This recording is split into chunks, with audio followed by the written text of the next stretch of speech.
Far too often, we see the news or hear stories of unarmed citizens being gunned down by our local police departments.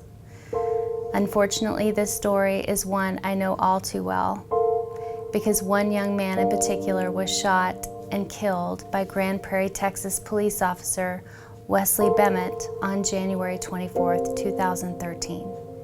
He was my son. My 22-year-old son, Jordan Hatcher, was initially involved as a shoplifting suspect at a Grand Prairie Target department store, along with his friend. We begin with breaking news tonight. A police officer shot and killed somebody on a North Texas college campus. Now, the police officer serves in Grand Prairie. The shooting happened in Arlington on the southeast campus of Tarrant County College. Chopper 5 is over the scene right now, and as you can see, officers still there responding. They've got the area, I'm sure, cordoned off and still under investigation. NBC5's Amanda Garrett joining us now live from the ground. Amanda, walk us through what you know at this point. Yeah, Mark, we just got brand new information about this shooting, so let me tell you how the whole thing started. It all started at a Target in Grand Prairie on the east side of 360. Officers responding to what they're calling a felony theft call. When they arrived, there were multiple suspects there, but one of those suspects took off on foot, so Grand Prairie police decided to follow him. He ran from that Target across 360 and led police over here to the Tarrant County Community College Southeast campus in Grand Prairie, part of it, of course, like you said, in Arlington. One of the officers, a Grand Prairie police officer, got into a physical altercation of some sort with this suspect. At one point, the officer says he felt threatened for his life and shot and killed that suspect. We're hearing that he shot him multiple times in the chest. An Arlington police officer arrived, tried to perform CPR on this suspect, was unable to revive him, and he was pronounced dead here at the scene. According to police officers so far, they do not believe the suspect was in fact armed. We're still trying to confirm that information. That's very preliminary information right now, but that's what we're hearing, is that for some reason this officer got into a physical fight with the suspect, felt threatened for his life, and decided to open fire, shooting and killing him. The fact we know now is that Jordan never actually left the Target department store with anything on his person. As he began exiting the Target department store, Jordan was grabbed from behind by a Target security officer, which resulted in Jordan immediately defending himself. I don't know of anyone who would simply stand idly by if someone grabbed them assertively from behind, least of all a Marine. However, after realizing who he struck, Jordan panicked and attempted to flee the scene, at which time another Grand Prairie police officer arrived, and according to the Target security guard, the other Grand Prairie police officer began punching Jordan in the head. There was a brief scuffle and Jordan fled the scene. It's easy for some to sit back and comment that he shouldn't have fled, but I don't believe anyone would fully know how they may react if faced with this dire a situation. The friend who was with Jordan was charged with misdemeanor shoplifting of a $49.95 Wii game controller, received a $200 fine, and 24 hours community service. Jordan, on the other hand, didn't actually leave the Target department store with anything on his person and paid with his life. Jordan was born August 21st, 1990, and grew up in Mansfield, Texas. He was an avid hockey player. He was the captain of his high school hockey team and graduated Mansfield High School in 2008. Upon graduating high school, he carried on the family tradition by enlisting in the United States Marine Corps, and he was a crash and fire rescue Marine. While stationed in San Diego, California, Jordan would regularly seek out the homeless in downtown San Diego, handing out food and giving away just about every dime he had. He always wanted to try and make a positive difference in someone else's life. After fleeing the Target department store, Jordan ran across Highway 360 to the southeast campus parking lot of Tarrant County Community College, where he was approached by 3 campus police officers. They were initially misinformed that Jordan possibly had a knife, so the police officers had their weapons drawn when they approached him. Now, as soon as they realized that Jordan was in fact not armed, they holstered their weapons. After all, there was no need for firearms since it was clear Jordan was not armed. Did you see Jordan Hatcher holding any kind of weapon? No, sir. Did you see him trying to attack or fight the Grand Prairie officer that was yelling at him?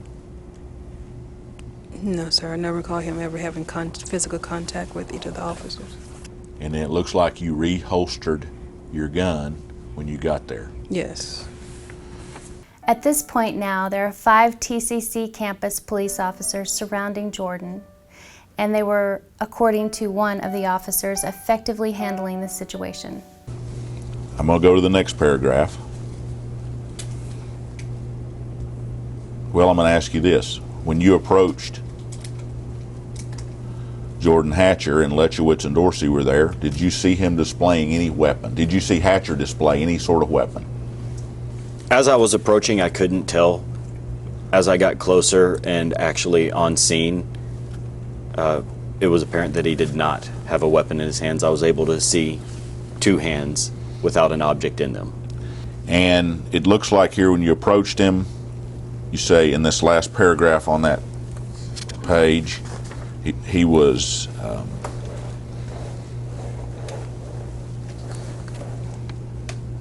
it doesn't look like he was trying to attack anybody at that point. Is that fair to say? Yes.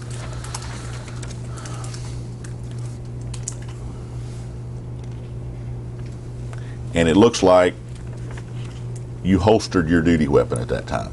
Yes. Why did you holster your weapon? The subject did not have a weapon on him, one that was visible.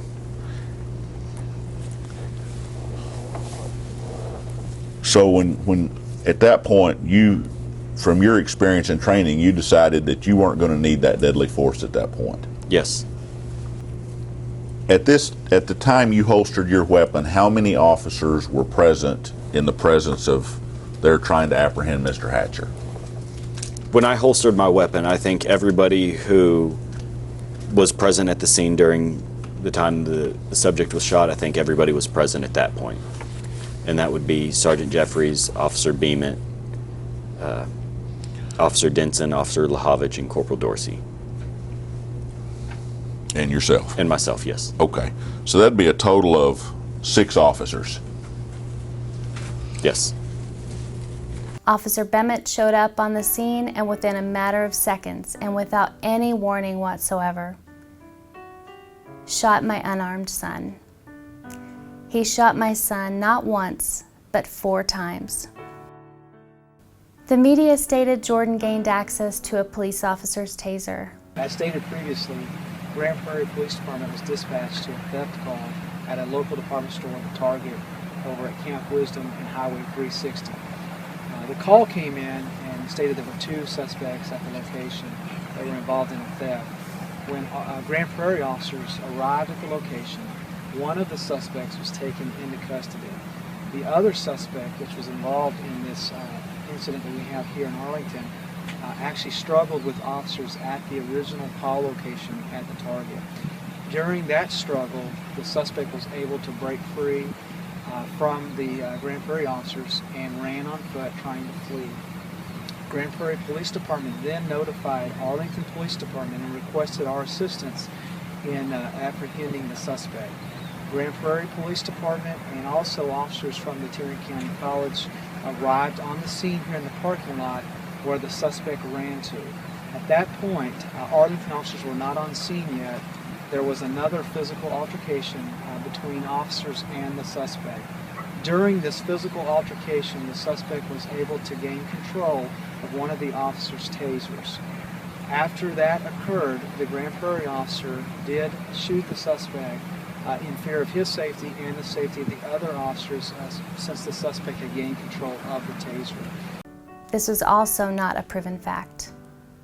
Although the officer who shot and killed my son stated that Jordan gained access to his taser, was waving it around, and was going to attack the female officer who was nearest Jordan. Once you were able to focus on Jordan Hatcher again, were you able to see his hands? Yes. And did you see any taser in I his didn't hands? see any taser. However, that particular female officer, in her sworn statement, said that immediately before Jordan was shot, he was wiping away the pepper spray from his eyes and slowly began walking away from all of them. The suspect then tried to walk slowly away from all of us. It appeared like he was squinting and had his head down and was attempting to wipe away the residue from his eyes. I was about to spray the suspect again when all of a sudden, without warning, I heard a gunshot coming from my right, and saw the suspect get hit in his upper left side. She also stated he was not threatening or attacking in any way. Yet Officer Bement feared for his life, shooting him 4 times.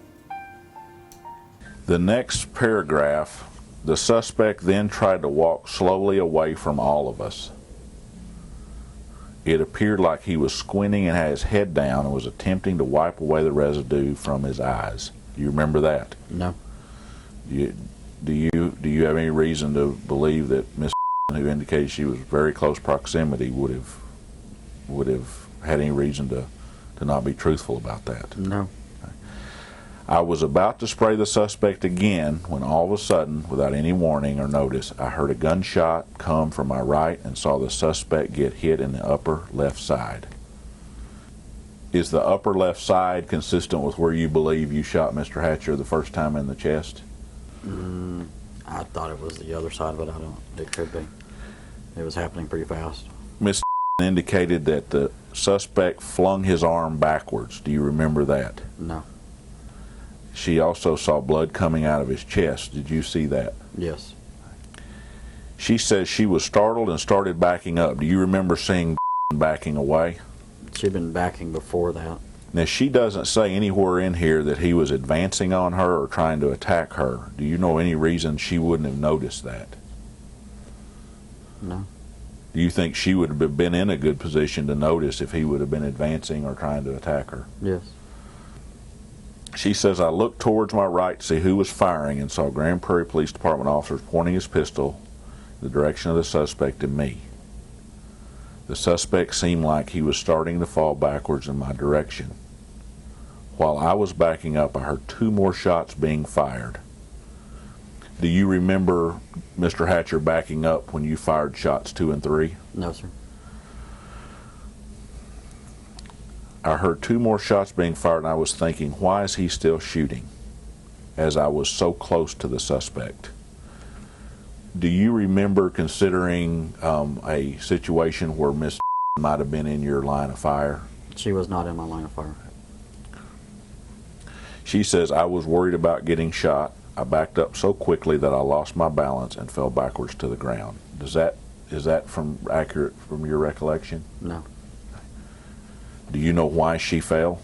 No. Miss does not indicate here that she saw a taser in his hand or him threatening anybody with a taser. Do you know why she would have been 3 feet away from him and not been able to notice that? Because she was 3 feet away from him. Okay. Do you think there's something in the being too close that you couldn't see a taser? Yeah. And how would that, I don't understand that, if you can explain it. Really? If you're 3 feet away and you're looking at somebody's face, you're not going to see what may be down low. So if he would have been trying to taser with it, then she would have probably seen it. It wouldn't have been low. Would that be fair to say? And somewhere in there, but I don't know what she was looking at. So she'd probably be the best person to ask about that, I suppose. We'll see. Furthermore, several disinterested civilian witnesses also stated never having seen a taser or any other type of weapon ever in Jordan's hands. As Jordan's mother, I will never know why Officer Bement decided to open fire and kill my son. He said it was because Jordan gained access to his taser. However, the video testimony of the officer who was closest to Jordan said not only did Jordan not have access to the taser, but that the taser was at least 15 feet away from him. When you saw an officer kick the taser, how far was the taser away from Mr. Hatcher? Probably about 15 or 20 feet. Okay, and then after the officer kicked the taser, how far away was the taser? He didn't cook it far because the taser started like spinning on how he kick it or trying to move out of the direction because he kind of used his foot to kind of scoot it from away from Hatcher. And when you saw Hatcher fling his arms back from getting shot, did you see the taser fly out of his hands? No. When he was getting shot, his body was making a reaction like he was getting hit, and he started falling. When he fell back, that's when I was trying to run from him because I didn't know what direction the shots were coming from. So he fell. He didn't do like a bend knees and fall back. He actually fell flat on his back. At any time, did you see him trying to inflict serious bodily injury or death on any of the officers that were there? No, sir. Officer Bement stated he feared for his life. Then why is it that none of the other 5 officers who were surrounding Jordan, having been similarly situated in the same set of circumstances as Bement, never felt the need to even unholster his or her weapon? In fact, the officer closest to him didn't understand why Bement was even shooting. Officer Bement was only equipped with a taser and a firearm, no baton or any other form of non-lethal weaponry. We also know now that Bement failed to check his taser at the start of his shift that day to fully ensure it was operational. And we believe that this negligent step could have possibly saved Jordan's life. Have you been disciplined by Grand Prairie for doing anything that you weren't supposed to do? Yes, sir. When was that? In 2015, the last one. And what discipline did you what did you do that got you disciplined? The improper demonstration of a taser. And what was your punishment? Were you disciplined? Did Yes, you sir. receive discipline, and what was that? 3-day suspension. Okay. And what does that say there under that 4.01 that you violated there? Members shall only use the force that is objectively reasonable in light of facts and circumstances confronting them. So what use of your taser did you engage in that wasn't reasonable in light of the facts and circumstances? They decided that it was an improper demonstration. Decided what was? My deployment of the taser. And who did you deploy the taser on? To a young man that was asking to see what it felt like. And where did this take place? At my residence. And how did you know this young man? Through church. And what occasion did he have to be over wanting to know about your taser? It was through a Discipleship Now meeting. So y'all were having kind of a meeting with prayer and things like that for the church, a fellowship type deal? Yes. And were the people in this meeting wanting to know about your training skills as a police officer? A lot of different things, yeah. They were asking a lot of questions. And want to know about your weapons? Yes. And so did the taser come up?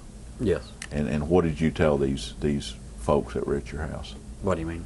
Well, did you tell them how to use it or what it did, or describe how they did this asked taser? They asked how it worked and what it does and how we use it, and what it feels like.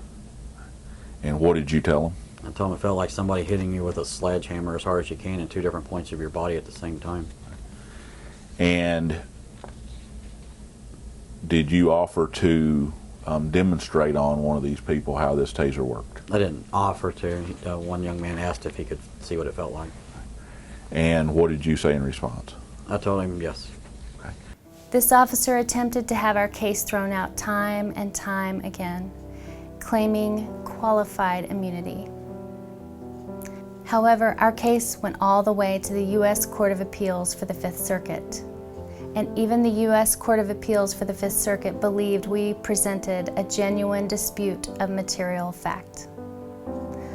Officer Bement's appeal for qualified immunity was therefore denied.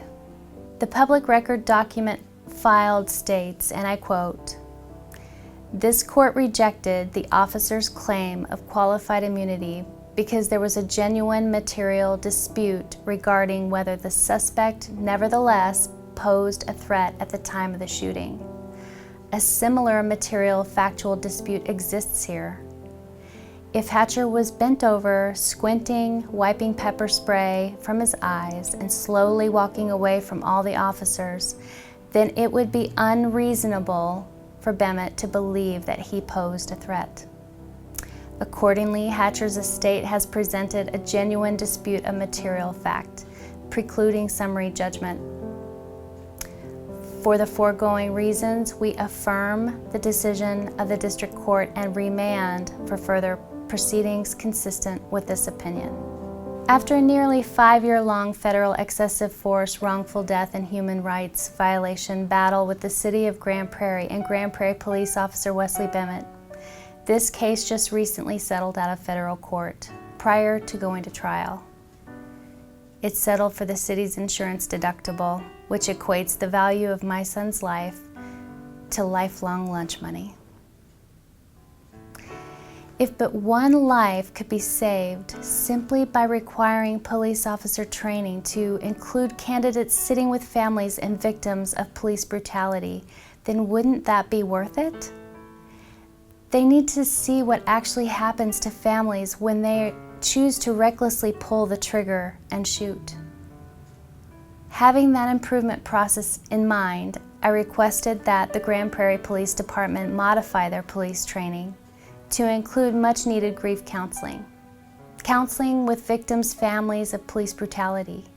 I asked that the police officers see firsthand what it's like for families who are faced with this horrific reality every single day of their lives.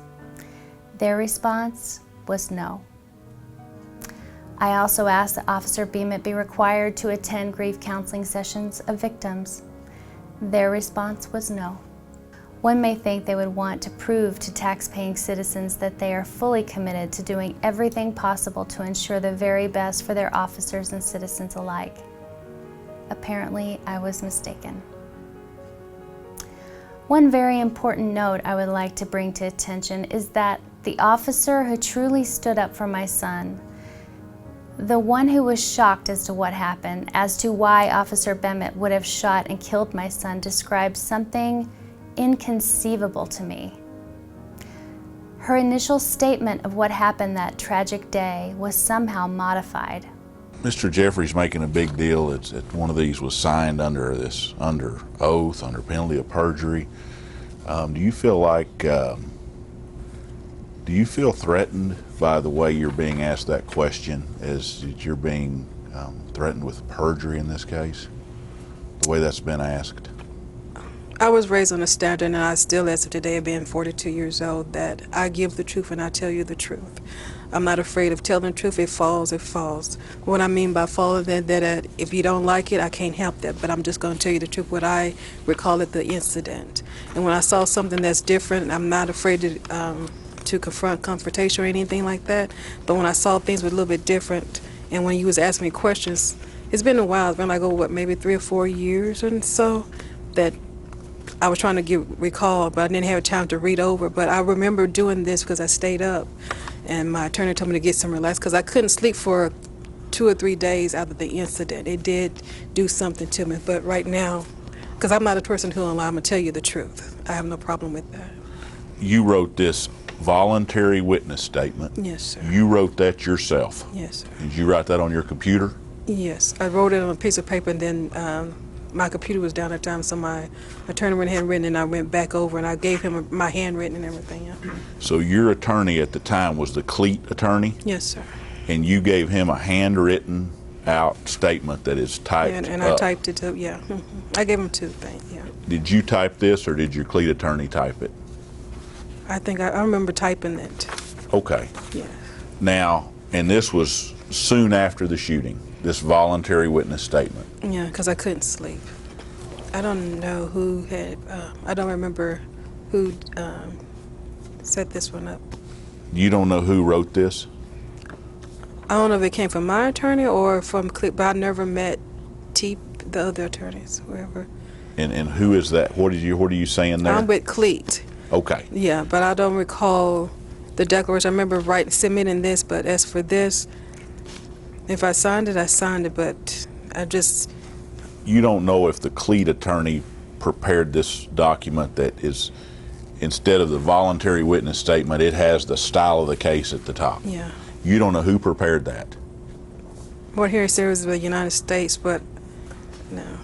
Well, and I'd represent to you, this is this lawsuit we're in. Yes, correct. So it looks like your voluntary statement, I think you testify, was prepared to help with the investigation. Yes, sir. It looks like this was prepared for this litigation. Yes, sir. Would that be a fair statement? That'd be a and fair you don't statement. know who wrote this? I don't recall, no. Would you agree that this second document you signed, which is Exhibit 8, that's something that was prepared not by you, and it was put in front of you to sign? Yes, sir.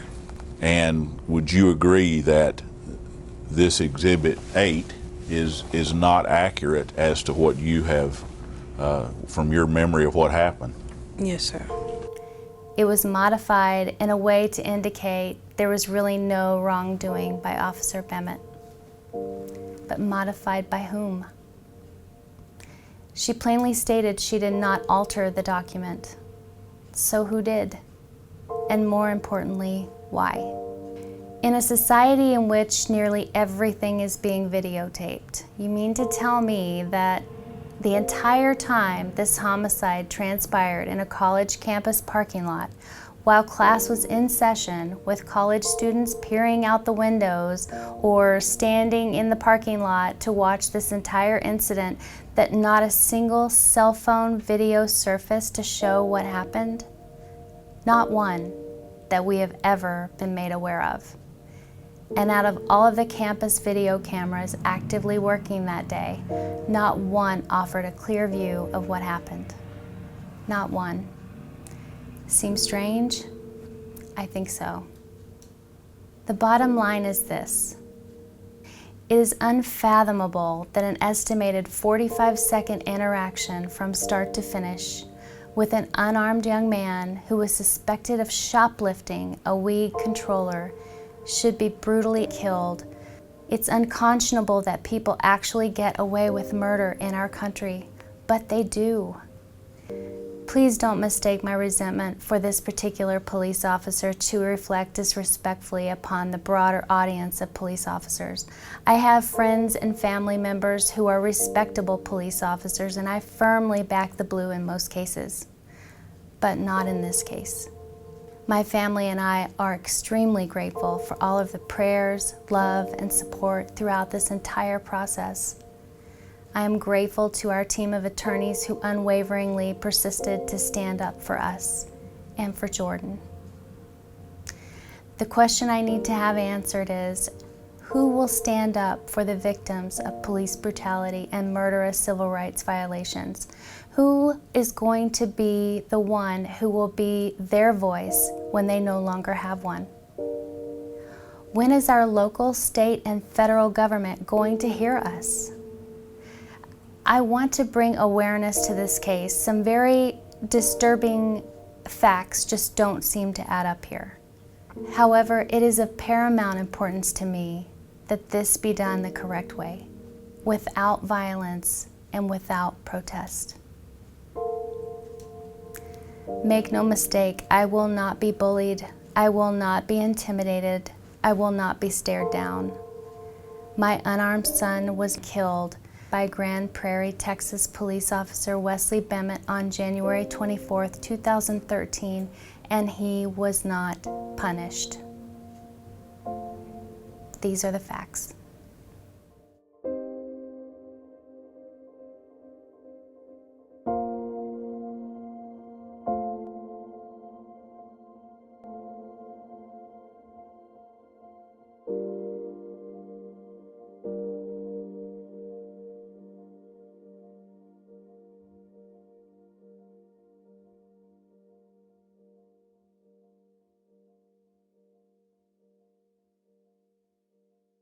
If you have photos or any cell phone video footage regarding this shooting or any eyewitness information regarding this case, please email us with your specific contact information to justiceforjordan@yahoo.com.